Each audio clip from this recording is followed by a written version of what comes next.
In the previous part, we covered this account.py file where we were able to provide the login sign up functionalities to the users, and we also added functionalities like authentication and session state to our website. Now we will be focusing on this home page and your post page, where you can see inside this your post page we are able to see the username, and all the posts made by this user will be visible here. So right now we are logged in with this mic account. Let's say I am creating a post hello, then you can see after I click on post, the post got uploaded, and when you go to your post section you can see this post created by the user. You can also delete the post, so it's deleted now. And so that's the functionality we want to add to our website. And if I go to this database, Firestore database, and have a look on this username, so this was my, you can see it shows nothing in this content field of mine. And when I create something like this, then it will get updated here.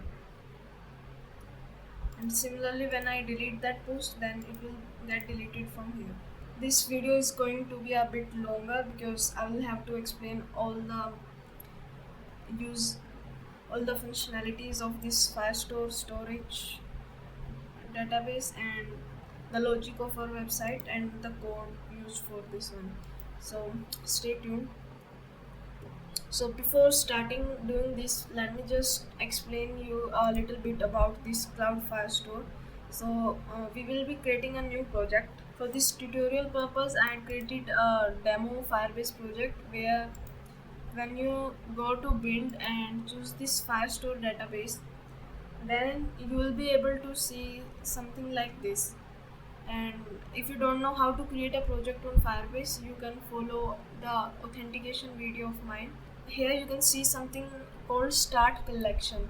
So as you can see here, I have a collection named posts. So this collection will have some documents, and these documents will have some other fields which we will be using. So for now, as you can see, our website is mainly focusing on posts. So who made the post, what's the post content, and in this your post section also we have all the posts created by a user. So everything is revolving around the post created by users. So I will just start by creating a collection of posts. So it's asking for a collection id. I will pass posts. You can choose some other collection id name also, that's fine. And now this is the document parent path. So the post will be stored here, and these all are documents. So you can see these documents are nothing but the usernames,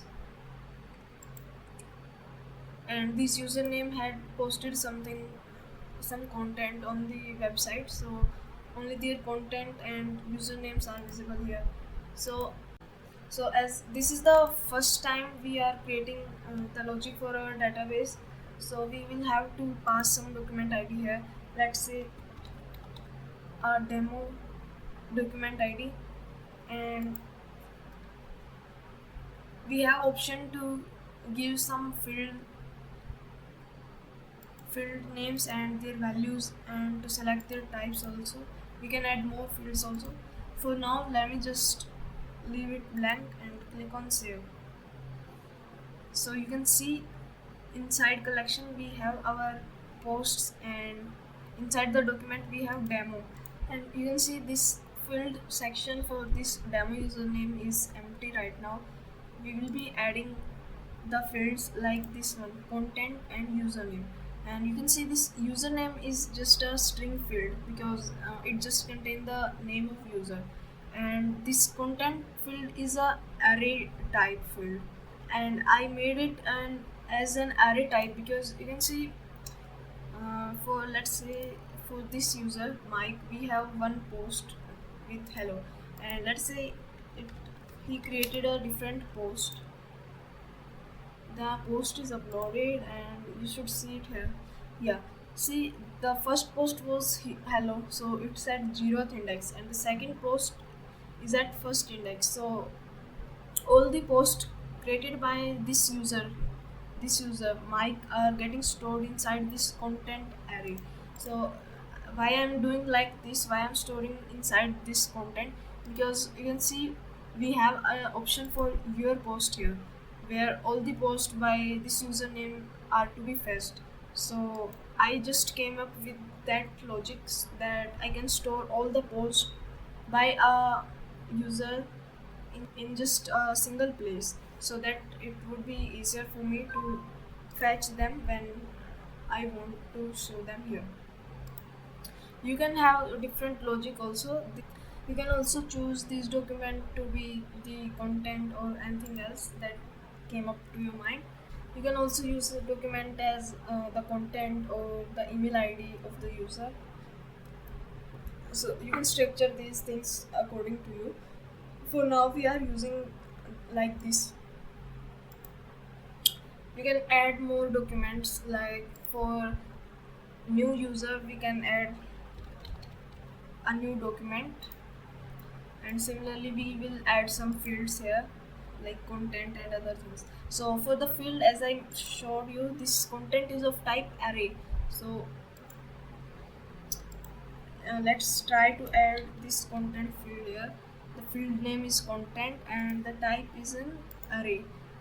When I clicked on array, then it gave me something like this, where it shows me the index, the type, and the value which I want to insert here. So we, for this website, we are creating some posts. So these posts are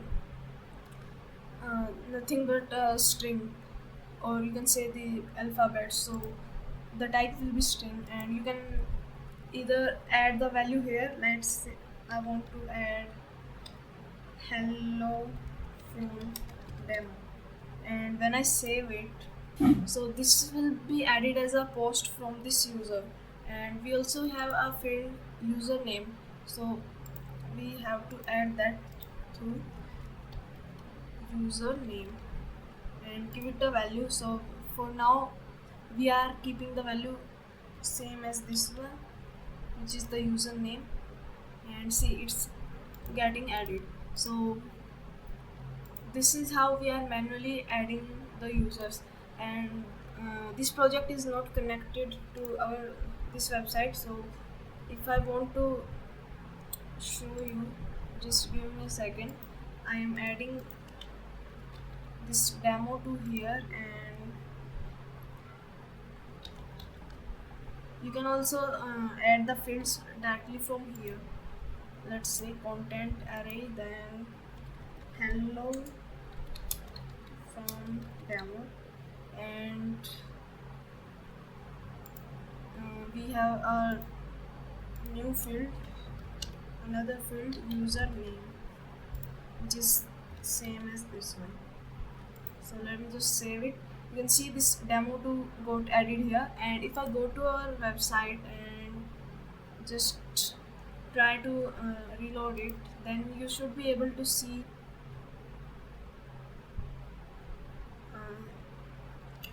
here. You can see that there is a post made by demo 2, hello from demo. So you can see this post was not present there earlier, and I didn't use this section for creating the post. I just manually added this content in our database, and it's now visible here. Now we will move on to the coding section, where we will build the logic, like whenever user is writing something and clicking on the post, then automatically add the post made by that user here on the database. So this is home.py for our home page, and inside it you can see, so first we are checking whether the db, this db is a variable. So this is firestore.client, this is just responsible for getting our like database. If you don't understand it, you can watch my previous videos for authentication and session state. After creating a Firestore client in this database DB variable, now what we are doing is see, we have a section of latest post here. So this code is responsible for showing all these latest posts made by the users. And how we are doing that is, for first of all, we are collecting all the documents inside this post collection. So this is the posts collection and these are all the documents inside that. So for each doc, so this one is a one doc, this one is another doc, and so on. So for each doc in these documents, what we are doing is we are first creating a variable to convert this doc into dictionary. Why we are doing that? Because you can see I am printing this doc and this d variable. So for each doc we are getting something like this, the object at this location. So we can't get any information from this doc variable. So what we have to do is we will just convert it into a dictionary format. And when I do that, you can see this d variable contains the key content and the key username, and the value for content is nothing but the posts made by the user, and this username value is just the name of user. So using this d variable we can get our desired values, that are the username and the content. See, we are printing the username here and the content or the post made by the user here. So this is a text area. We have a method like we have a method text area in Streamlit, which will generate a text area like this one where we can write something. So this is a text area and this section is the label. So inside the text area we have a parameter called as label, which you can see is this one directly above the text area. And this area where our content is written is known as the value field. It's getting stored inside the value parameter. So for each doc, what we are doing is we are creating a label, and inside label we are writing post by, and then we are adding a field which is in orange color. That's our going to be our username, and I'm using the format method of Python for passing the username. So the username is we got the username from this D, which is the dictionary for our doc, and the key name is username. You can see here inside the username, inside this D dictionary we have a key username, and for which there is value which is nothing but our username. So this is the method of syntax of Python for printing the value using the key of a dictionary. So this will print our username. After that, inside the value we have to pass this content value. So I'm using value is equal to d content. So d content, this code will get this value, content value. And why I'm using -1 here, see, these are just the latest post made by user. So as I showed you here, for this user Mike, we have two posts. Let me just scroll to the username Mike. See, here is a username Mike, and inside the content value you can see there are two posts. So for the latest post we only want to show the last post made by the user. So this is the syntax of Python to get the last post, to get the last value of an array. So here you can see hello2 was our last post. So using this -1 we are accessing the last index of this array. So it will only print this last post instead of printing all these posts. If I just remove it, then it will simply print the whole array values there, but we don't want that, so we are using this. After that, you can specify the height of our text area. I'm using 20 here. And if there are no post or there are some exceptions, then just pass. So that's for this section, latest post section. Now we will cover this new post section where users can post their thoughts. So just scroll up a bit and see, when a user is logged in, then he will see the placeholder post your thought here. But if a user is signed out, then it will say login to be able to post. And even if I try to post something, it will give me some error. So, and I'm checking the session state of username. So if username is null, means you can see, I am currently signed out, so username value will be empty or null. Otherwise, when I was signed in with the mic account, the username value was mic. So when the value is not empty, then only it will show post your thought. But for anybody that's not signed in, this value will username value will be empty. So its placeholder value will be set to login to be able to post. Otherwise, it will be set to post your thought. Now for post, we are again creating a text area, this one, and here the label is new post in orange color, and the placeholder value is nothing but this ph that we created here. After that, you can choose the height or set a maximum character limits. Then what we are doing is we are checking if st dot button, means if this button is being pressed or not. So if this button is pressed, if st dot button, the value of button is post. So if this post button is pressed, then what we are doing is we are checking if the post is not null. So this is the post, nothing but our text area. So if there is nothing inside the post, then we can't post that. We will simply we can simply show some error, or the post method will not work. But if there is something inside the text area, or there is something written in post, then what we are doing is, first of all, we are getting the info of the posts made by user. And why we are doing that is because, if you see, like for this username, there are no post, there are zero posts currently. For this Firestore, we have two methods to add a content, to add some content on database. See, the first one is simply this set data. Whatever is written inside this set function parameter, that will be get added. This one will only work when we don't have anything written inside our array. Means our array is empty initially.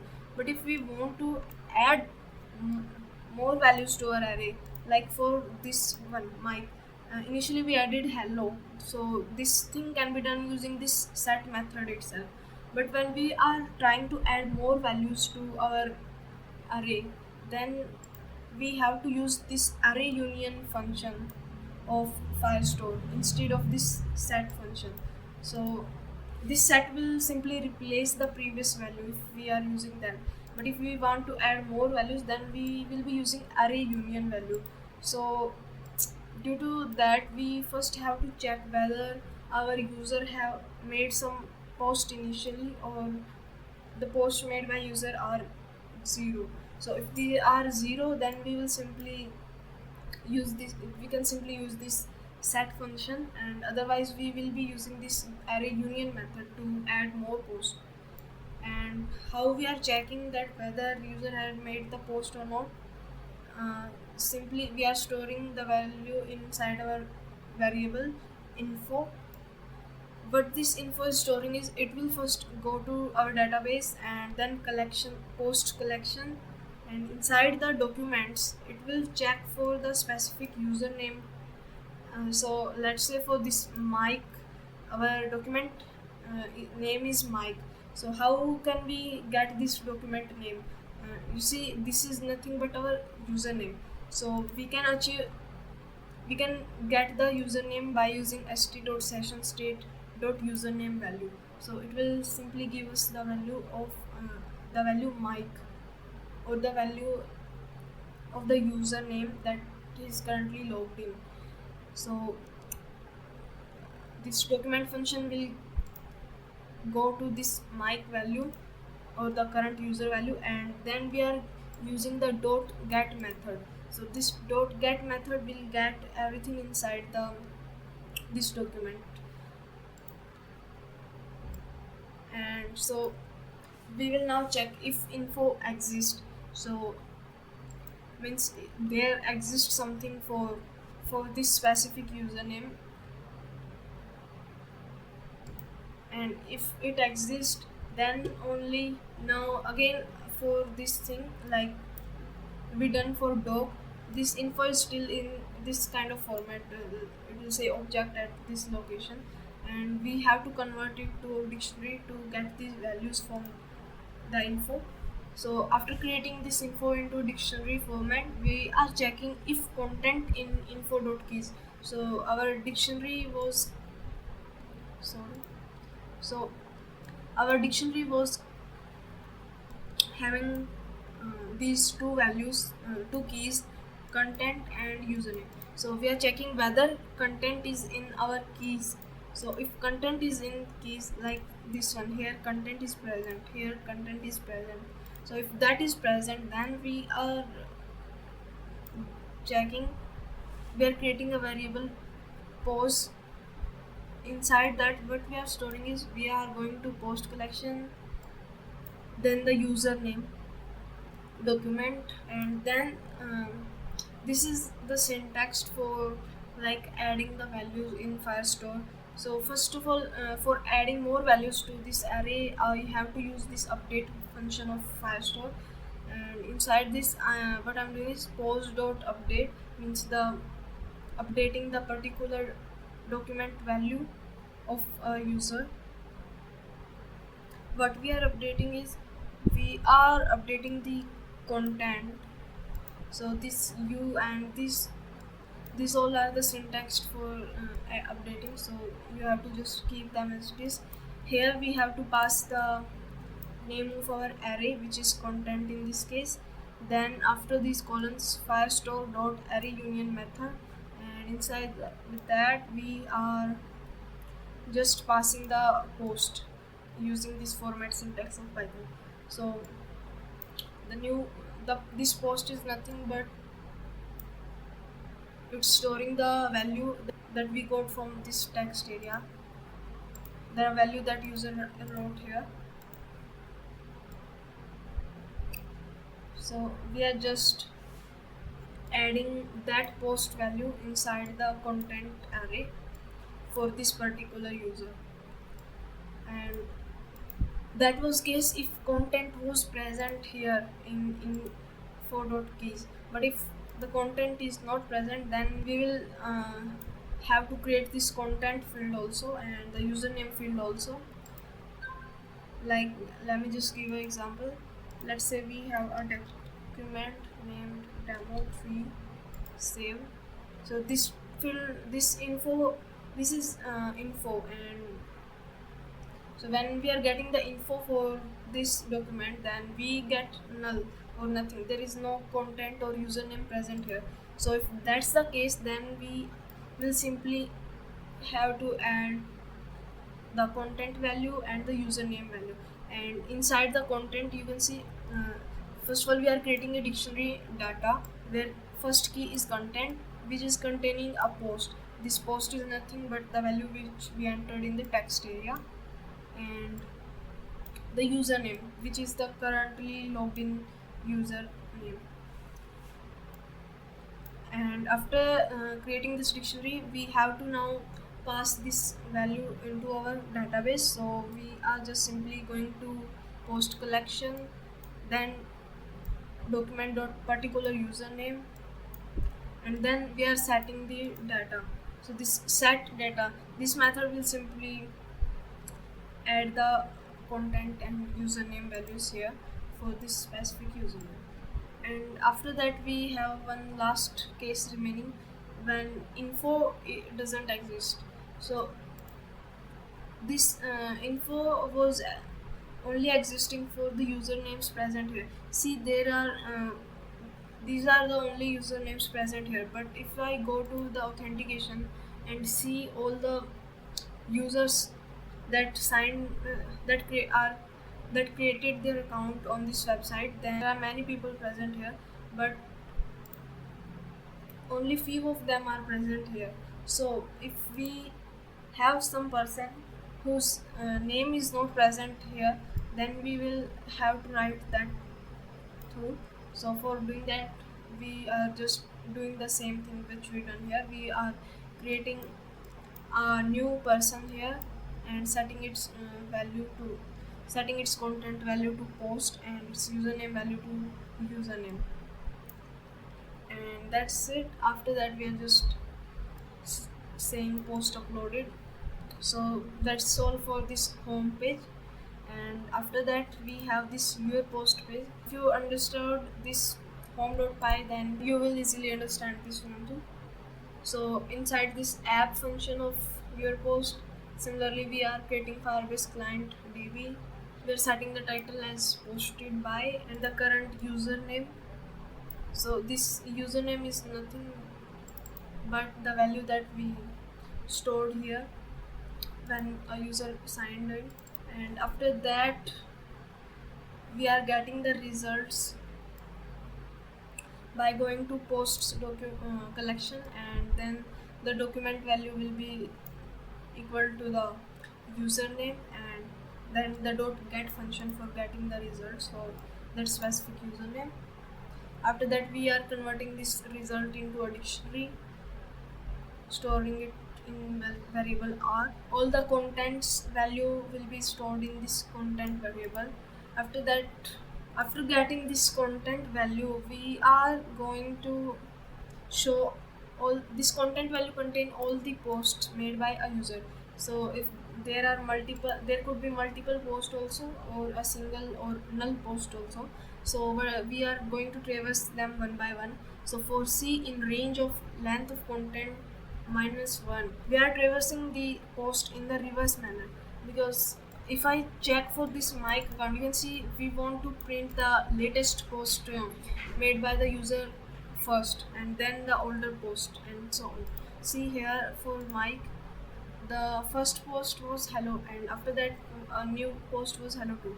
So we want to print the latest post first, then the older ones. That's why we are traversing in reverse manner. So this is just Python syntax for traversing the array in reverse manner.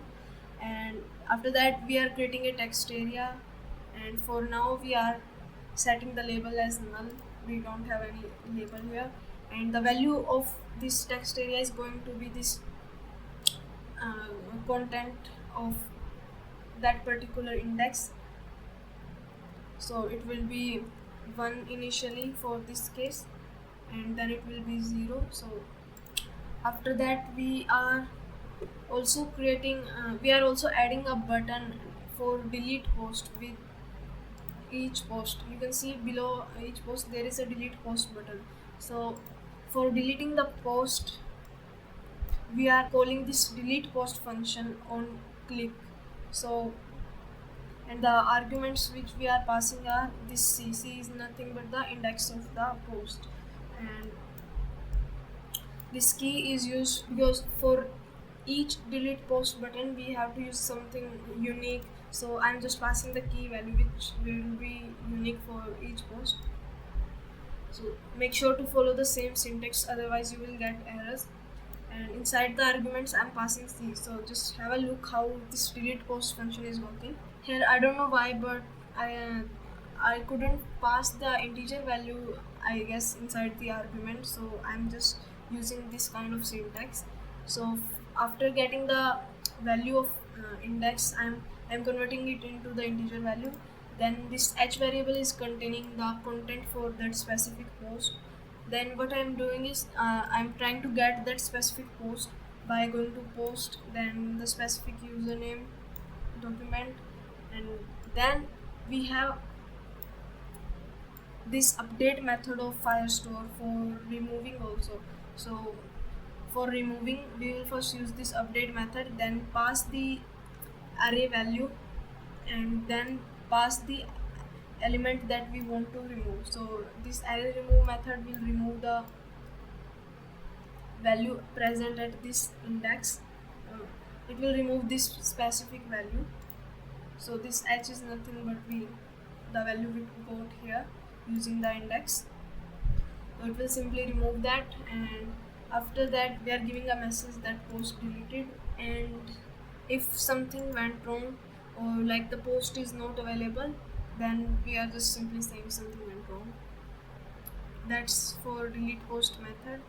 And make sure to follow the same syntax, otherwise you will definitely get errors. And last, we are also giving an exception message when username is not logged in. We are just saying that please log in first. So that's all for this your post page. And you had already seen how everything is working.